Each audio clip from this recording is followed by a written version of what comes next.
Welcome to Usability and Human Factors Information Visualization. This is Lecture B. By the end of this final lecture, students will be able to describe how information visualization can support and enhance the representation of trends and aggregate data. As we mentioned earlier, real-world datasets are usually quite complex. They include multiple variables and are often very large. This creates a problem for information visualization, as often it is impossible to fit all data on the same screen. A common solution to this problem is to include a combination of the entire dataset visualized in a very condensed way, and a view of a subset of data in a greater detail.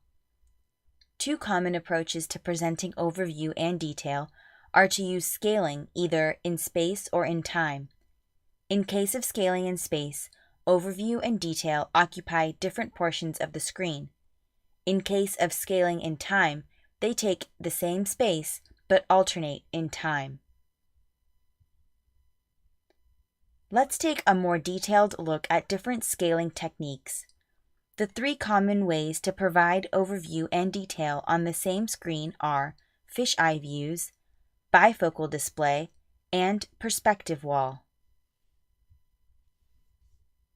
Fisheye views follow the same principles as a fisheye view lens of cameras.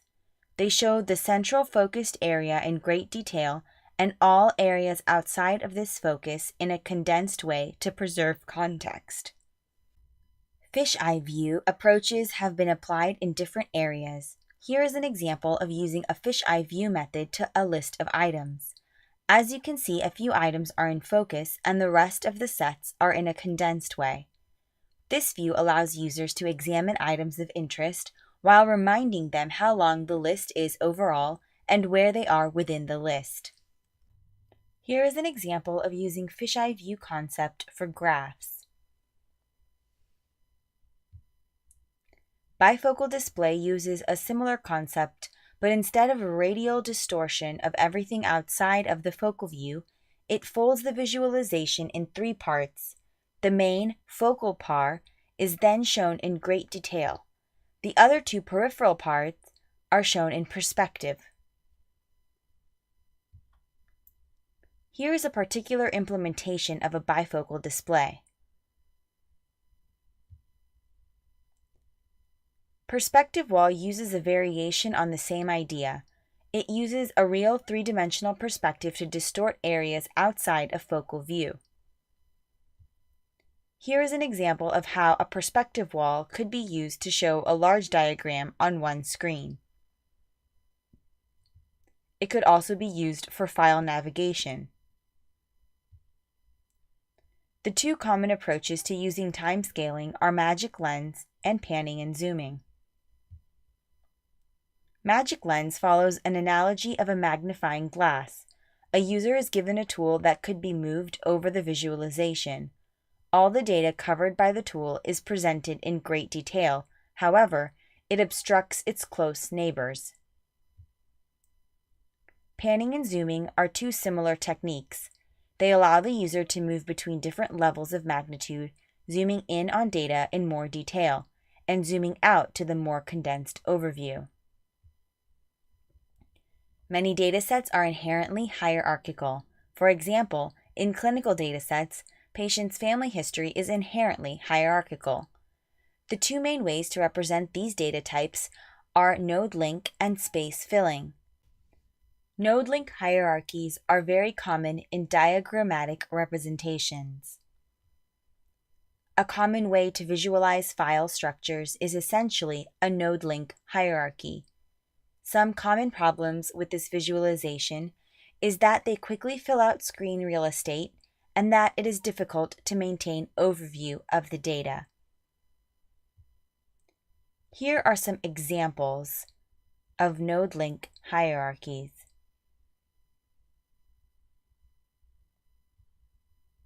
An alternative approach to representing hierarchical data is space filling. Smart Money is a popular example of this approach. In Smart Money, high-level categories are represented as rectangles that fill the main space. As these categories are divided into lower level ones, so are the rectangles.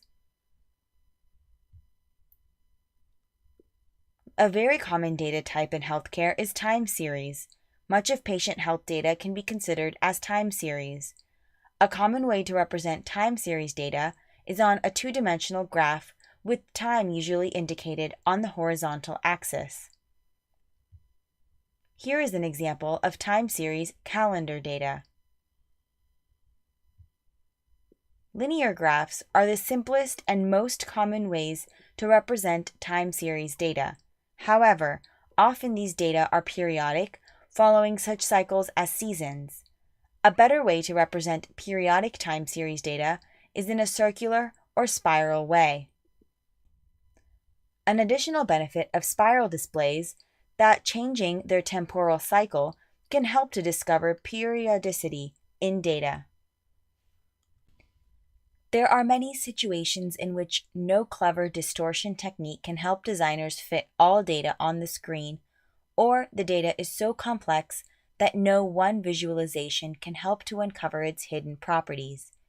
In these cases, designers often use interactive visualizations that allow users to actively explore them and vary their dimensions. The two techniques we will discuss here include details on demand and dynamic query.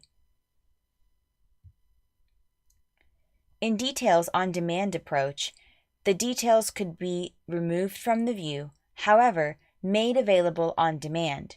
For example, a user might hover the mouse over a particular point on the visualization to examine its components. Mouse over is a common way to trigger details. Dynamic query is another common approach to designing interactive visualizations. In this approach, users rely on interactive elements such as sliders or buttons to change properties of the visualization. For example, they can add or remove variables, change resolution, and so forth. In the last part of this lecture, we will talk specifically about information visualization in medicine. In the field, visualization can help to achieve several important goals. It can help to visually present medical data in a more intuitive, easy-to-understand way that also makes it easy to learn, recognize, navigate, and manage the data. It can help to visually magnify subtle aspects of the diagnostic, therapeutic, patient management, and healing process, which otherwise could be difficult to notice. Finally, it can help prevent information overload and allow members of clinical staff to master large quantities of information. Currently, information visualization is not very widespread in electronic health record systems. However, they are gaining momentum. Researchers and designers explored several different approaches to visualizing clinical data.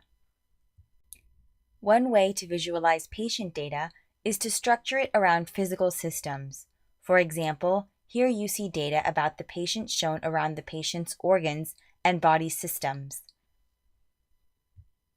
This visualization focuses on clinical decision-making. It shows a diagnostic flow, decisions, and plans in regards to patient care. One of the earliest and classic approaches to visualizing clinical data is through time series. Here we show visualization by one of the most prominent thinkers in the field, Edward Tufte. In this little view, a lot of highly condensed data allows clinicians to quickly grasp the challenges in patients' conditions that could lead to quick decisions. Here is an extension of the graph we showed earlier.